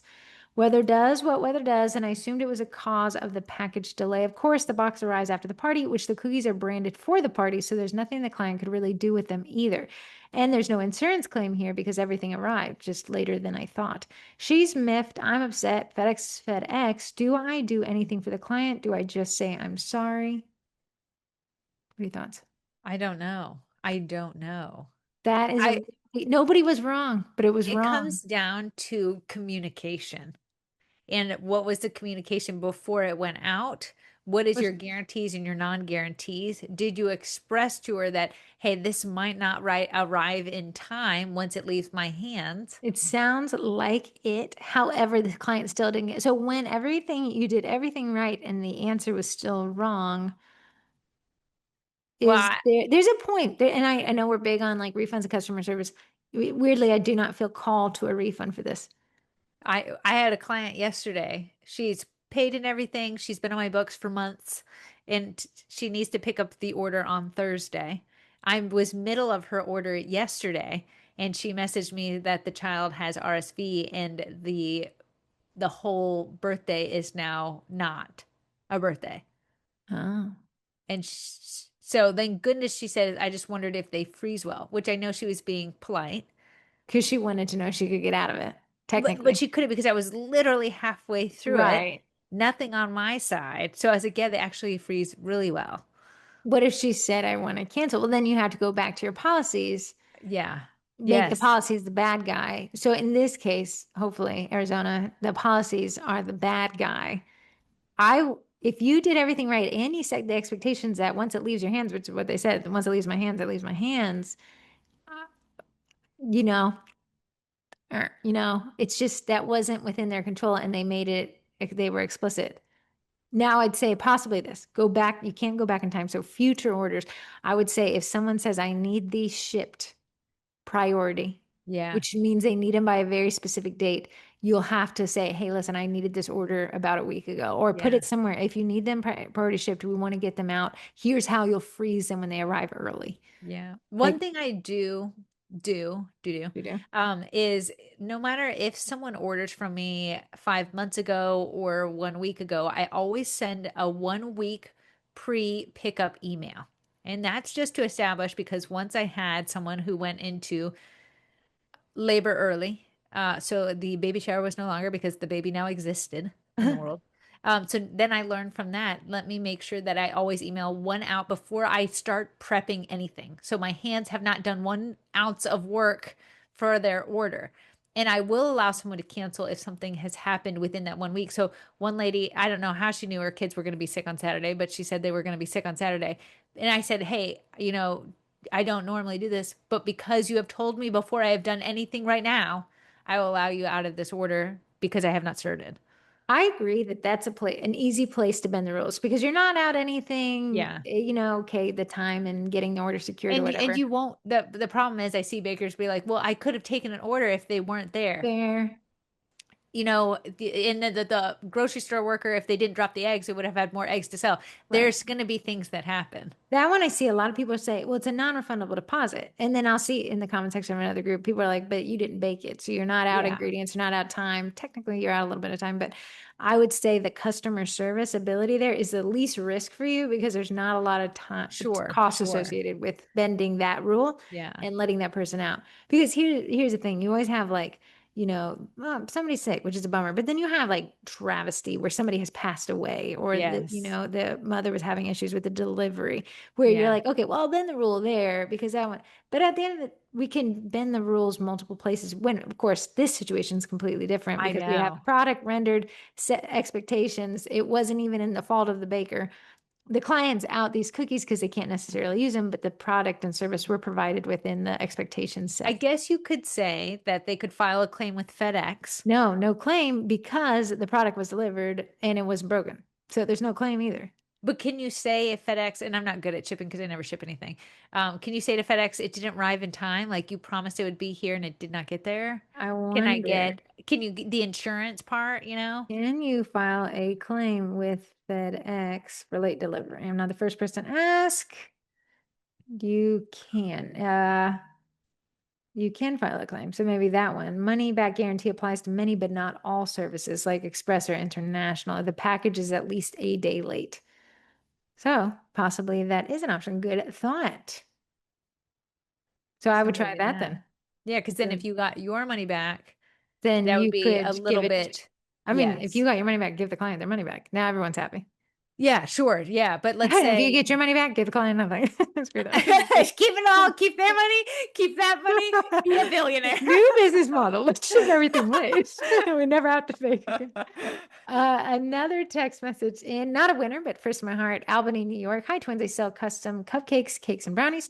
You've talked about funnels before, and if I want orders now, I need a shorter funnel. If I post on Instagram or Facebook and tell people to click the link above my website, this way that they see I'm legit, know what I offer, it gets them to me fast. But then to order, I tell them on the website to email me to discuss their custom cupcake or cake order. And once we're on the same page, then I send them the Square invoice to pay me in full to reserve my time. Should I have just told them in my social media or marketing campaigns to email me to start and skip the website because that's the shortest funnel? I'm not sure if you can just add an email as a link to social media sites. I don't have a click and pay for product on my website. Well, I do for classes, but not for food. Can you advise me if my current funnel is good or not? Hopefully, Corey picked my number heart, or Heather kept reading through all my questions. Thanks for the great advice and the genuineness you share. You're all a breath of fresh air. That's so Uh, sweet. so the question is funnel. Funnel is from when the client discovers to you to when they place the order. How long does that take? And on the internet, it's typically seen as clicks. Hmm. So let's say I opened Instagram. So I tapped my phone one time. I saw this post. I clicked expand on the caption that tells me to click to the profile. So I click again. Now in the profile, it says click the link in my bio, which likely takes me to a link tree, if not directly. But let's say if it takes me to a link tree, now I have to click on the website. On the website, I have to click down to find custom cakes and click on there to realize it's telling me I have to send an email. So I have to go to Gmail and click again, type the email, a lot of clicks, and click send. Now we have to go back and forth quite a few times. I'm clicking, clicking, clicking, and then I'm sent an invoice, my final click. Okay. Every click is the chance to lose a customer. Right. So she's saying, but I have this whole website. It makes people feel confident. However, she understands there's a lot of clicking, right? So let's now go through the funnel if we remove the website. So what we can do is actually eliminate the whole click to my profile because we don't need them to go there. We can have the caption actually say, email me. So you'd want your email to be very short. We could also have it in the bio as well. So you could give them two options. So they click to Instagram, they click expand on the caption right there. They see the email Yeah. address. Or you can say, or go to my bio and click there, which a link tree you can do. It's called a mail to tag, which you can do mail to colon in the email address. And it should automatically open to the default sender on that application. The Then we go issue, back. issue, an email is not clickable. No, It that's doesn't why just you'd open that say, up. but we have an option to say, click the link in bio or email me at.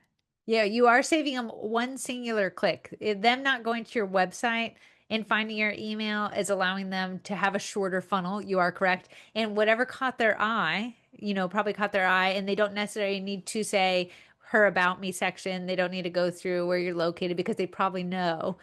So you would bypass the website fully. It's good to have a website, but yes, you not allowing them to just click to the website to buy without even talking to you does cost you a little bit. But the Here's my fewer thing. clicks, If you yeah, can still do both. You can leave the website link in bio and shorten it up. So if your link in bio is just your website, you could sign up for something like Linktree. Corey and I use an app called Shoreby, which allows you to have multiple links in your bio, technically. yeah. I think if you have a business account, a lot of people are set to creator accounts on Instagram, but if you have a business one, you could have your email address in there, I think. Don't quote me on that. I know you can have your address. Like a direct click to message. Let me see what Uh, mine is while you're talking. I think you're set to creator because you made me look it up the other day, but don't quote me. Creator has the benefit of more audio options. Okay. So we could have the email. We could do order at, Email's right at the top. oh, very nice. So Shoreby, those link trees, we have but it's still an extra 2 clicks. So Corey could say, email me at hello@mixingbowlcookieco.com or click the link in bio. It would be hard for me to remember hello at Gmail. Okay, but I could and Yeah. eliminate having to go to the website. I don't see the point of them going to the website if it's just to show your brass and be like, hey, look at all else that I can do. But still, now you got to find another way to get to me. Yeah, I'd cut that out personally. Yeah. You still have your website, which is great, and you can use that in other forms of marketing. But for that call to action there, I would just have them get to that email as soon as possible for customs. And I will say that I bypass my website and have them go to a jot form that I have because that's the information I really need. If they want to peruse my website, they can, but that is an extra whole click that they have to now do 2 clicks. So I will bypass my website all the time. I still think websites are great as they have a ranking factor in places like Google. So you can show up and people could be clicking and you didn't even know they was clicking in the first place. Websites are great for pre-sales. Websites kind of suck for customs. So when I go to Quince, right, if we're back on that, I just buy what I want, but nothing Yeah. that was that custom made for me. If it was, I'd expect the back and forth to dial Yeah. in the details. So good question. My personal take sounds like course is the same is shorten that funnel up. Don't send them to the website. Shorten it, Have the shorten it. option for the website, use a link tree, but that first link, have an email if that's where you know you're going to end up anyways, and Yeah. shorten that funnel for them. Last one, another New Yorker. What's the best way to deal with people who are holding up the rest of the cookie decorating class?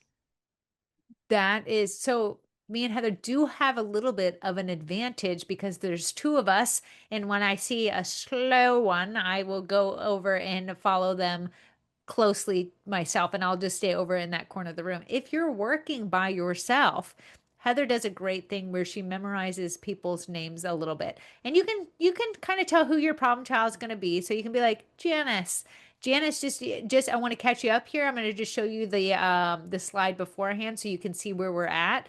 And then maybe you kind of talk a little bit slower and explain a few more steps to get Janice right back on where Janice needs to be. Turns out when they're slow in one step, they're typically slower in all the additional steps. You'd want to focus on the majority of the class, and then maybe you can just whisper to Janice, hey, this is the next step. And that's why Janice, me you're and slow Heather, and you're stuck. yeah, Don't that's why whisper me that and to Heather me. actually have a few different ways that they can see the steps. So I actually bake a set and put them in those 3D things, and then now I'll set that in front of Janice. Those Janice, this is display. for you. Yeah. Yeah. So when I see a slow goer, I'm gonna say, hey, the rest of the class, if you're not here yet, no sweat. The rest of the class, we're gonna move on to the next slide. Janice, let me know and I'll show you that other slide. Or printing out those playlists, give people a little reference points, little tiny card with all the steps in it. It's not like super advanced. It's better than having to print out the slide deck, which is like 50 Yes. slides, Ginormous. 40 slides. So yeah, I would kind of find your person and be like, hey, Janice, let me know and I'll scroll back. But with the rest of the class, we're gonna move on. Hey guys, just so you know, we have 15 minutes left. I do like a countdown. It kind of speeds the Janices up a little bit. Yeah, I will say that as a class gets to the end, you're no longer necessarily teaching so much because they know the drill that you can kind of walk around. You're going to be like, okay, class, here's the next step. And then maybe walk towards Janice and just look over Janice's shoulder and be like, Janice, what you're going to do next is this. And then you're going to do Janice, that. what you're gonna do is finish because I'm gonna leave. Janice, it's lunchtime. I'm hungry. I've got to go. Janice, listen. That takes us to the text. If you guys want to text in and a chance to win a month of Cookie Design Lab, which is an STL software, that's pretty nifty. Corey uses it all the I time used it now. this weekend on a Uh, profit. 571-556-5644 is the text in code for that. Sponsors, Cookie Design Lab code TWIN saves you 15% off if you didn't win this week. Baking Me Crazy code favorite twin takes you 10% off. I hope you guys all think of Heather when you type that. Bakety Bake code twins takes 10% off your order of twin. If you bought the 25-pound bag of Bakety Bake, could you text in, please? And where are you storing that? Where is it in your I home? think they put it in the child seat, restraint seat because it's Yeah. big enough to fit there. Oh, what's popping con is again in just a month. You can use code twins to save $25. Bosch Nutrimilk code sugar cookies saves you $20 and gives us 20 bucks. Everything else is an affiliate. That one's the only affiliate one. And last but not least, Primera, the Eddie, the direct-to-food printer. No code there. They don't run discounts, but we'll have Jennifer on the podcast later this month. Oh, wait, And for next month. And yeah, about and she'll be talking about both Eddie and Freddie. Eduardo and Fredwardo will be on there. Eduardo, it will be an interesting. I'd love from the mouth of babes to hear more about Primera, more about Jennifer, how they all work, how they got into this, whose bright idea was it to be like, hey, we print stuff, let's print on food. Yeah, and hear the latest about Freddie, which I've not been able to witness in person quite yet. I think someone said it'd be at CookieCon, but you can't buy them there. For some reason, you can't buy those machines at CookieCon, Freddie Ready, but you can place an order and they'll ship them. Yeah, I think you there's wouldn't like want to be able to sales you wouldn't taxing. want to be having to cart this in an Yeah, no. airplane. He'd be taking the Absolutely. seat next to you, You'd have Mr. to buy Eddie. Eddie a seat. Yeah. Do you have a twin trust, Corey? My twin trust, my twin trust. I had one and now it's kind of behoosed out of my brain. Do you have one? Yeah, I'll tell you this. I want to get into rug tufting, but I need now a rug tufting frame. You Uh, have you a frame. you need to attach it to something. I don't have nothing to attach it to no more. A table? Move. Yeah, you need a table with a lip on it. However, they say you can start there, but you won't end there. You'll end up at a 2x4 configuration. So I was like, okay, not handy myself. Do I need the Ryobi nail gun? Do I need a tack strip? How do I get 2x4s from the Home Depot to my house? Yeah, I think Yeah, you get a truck. yeah, no. So I'm like, wow, the cost of just the thought of this is too high, and also the knowledge base isn't there. Etsy, I said Etsy, maybe. Yeah, Yes. somebody sells a pre-made 2x4 frame. All you do is just drill, you just screw in the Oh, screws. nice. Yeah, so I placed my order. So Nice. thank you, Etsy. Turns How out they much did don't. that set you right? It was a large frame. It was 4x5. That's And those frames need huge. support legs, right? So they were like, you'll end up, if you want to make larger rugs or more like elaborate rugs. Yeah, I know I'm biting off more than I can chew earlier here, but I'd rather buy once, cry once, Listen, right? you're Whatever. talking to a world of bakers, sugar cookie bakers who also bit off more than they could chew, and Listen, now we're as I'm biting off $50 more, they can chew actively. It was million dollars. 300, but includes tax strips, all the hardware. You just set it up. Oh Listen, my I God. cried. I cried as well. I cried as well. But it included the yarn guide. I'll tell you, I was gonna, the other option for this podcast today was gonna be it sucks to suck. Like it sucks to start something. You're Oh, just so bad at it. It makes your yes. like eyes water. You've seen me start many of things, and I'm I, okay with the suck. I my Google embrace it. Photos memory was your cloud cookies. Oh yeah, they're all blowing. Must have been 6 years ago today or something. It was a springy day where those clouds One were. springy, cloudy, windy day.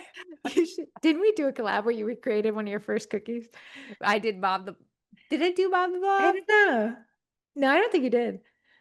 He Maybe was blobbing about. I don't think I could have. His eyes were literally flowing off of him. it was his body was going off. So, anyways, I'm at the sucking to suck part, but we must continue for it. It's just part of the process. Part It, of the it's process. it's part of the process. It is part of the process. Yeah. My twin intellect was the Olaplexing. So I already covered that one.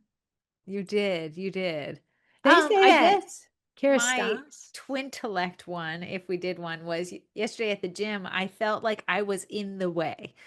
Technically, people can be in the way, but when you're in a place, you're not technically in the way. So I was telling my son who walks like this, he just looks He like two tries to take a shoulders. small amount of space, but he's also 6 feet tall or something. Yeah, two shoulders, they're so up and his head's way down. I said, you will be in the space that you're in, so you can either command it or you can shrink into it. So yesterday, everyone was moving around me, and I was literally standing waiting for Nate to do whatever he was doing on the little fly machine. But I felt like I was in the way, and then I felt myself trying to shrink down because I didn't know there's people whizzing by me, and Nate was like, "Just be where you are, No, just be where you are." you can only, Ruth Ann, 86, turning 87. I've said 87 so many times, I think she's turning 89. Like, I don't know. She was like, if she's like, I always ask her, like, what's one thing you tell the whole world after 86 years on it? And she was like, nobody cares. Nobody Yeah, cares what you think they care about you. They're too busy caring it about themselves. So they don't care. Like yeah. you are caring, you're making up that they care, which is a little egocentric when you think about it. Well, I think a lot of people are like, everyone cares so much, but you don't realize that's so intro focused instead of being like, they're so busy about their own lives, they could care less about mine. I used to be so worried that I had something in my teeth. Yo, I Um, remember you did this little. Okay, I'm confessing, so I don't need a confessional. I'm telling him. I'm telling you I did it, so I don't need you to I have a just want to confession. confirm that I'm gonna that's cry about it you. later. When you had teeth this big, you gotta be worried about it, okay? You, These these things are gonna show a peppercorn. Yeah, I've never seen a peppercorn who didn't want a long extended stay here in this grill.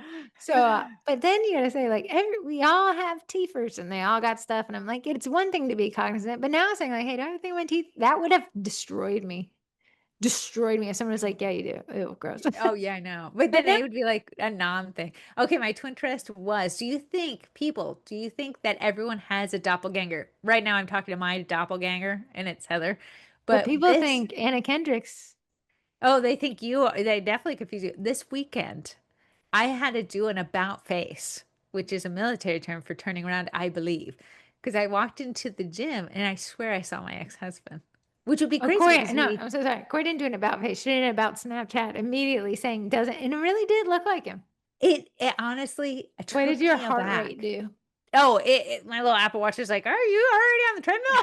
No, girl, I just I walked love it. how your ex-husband doesn't speak to you, but you think he'd drive down to That's what it took me so back. He lives states away. I haven't even seen him myself in years.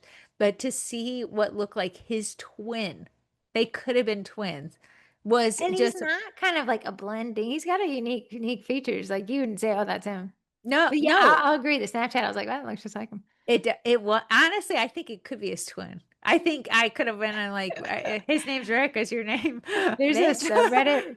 Corey, did you? Mitch. Oh, I thought you said something else on the podcast. Oh, It's rated for Mitchell. families. Richard and Mitchell. Rick and Mitch. There's a subreddit for posting yourself and trying to find a doppelganger. Oh, that's so funny. Honestly, I saw the guy again the next day and I was not taken aback, so my heart rate wasn't up, that I was able to stare at him like a creep. And it looked just like him, even from every. Oh, I thought you were gonna say like in the light it was different. You're like, no, No. it's He that looked double. even more so like him. Wild. Even Nate, my now husband, was like, are you catching feels right now? And I said, no, it just looks just like him. You know, He's it's kind it of weird. does. Like your brain's like something eye separation, teeth, mouth form, how their hair is something about this. Your brain's like, we have files on this person. Yeah, files, a whole file cabinet just is yanked out. Corey always said, if you ran into your ex, Rob, what would you do? And I was like, run out screaming. Yeah, but you Probably. never know what you'd actually do. You never Because I was walking into the gym to sign in and I see this dude that looks like him. You know, like in your head, it's like, this is what I tell him. Like, you absolutely wouldn't tell No, him you that. would You'd scream, not. run. Yeah, Scream, run. You're doing about face. Cause a scene. Leave. Thank you for coming to today's podcast. If you run into your ex-husband, please text in to 571-565-644. Or if you have a doppelganger out there and someone has confused you for that, I would love to hear that story. I had platinum blonde hair. My hair's did. fried. Speaking of why I probably need more products today. Yeah. And a man came up to me and he's like, my wife, I don't want to do this. She thinks you're Lady Gaga. And I said, that's so funny. I'm not. And he's like, she said you'd say that if you were Lady Gaga. I said, do you want to sing? Maybe she's going to realize that. Okay, see you guys next week on the podcast. Thank you for tuning in.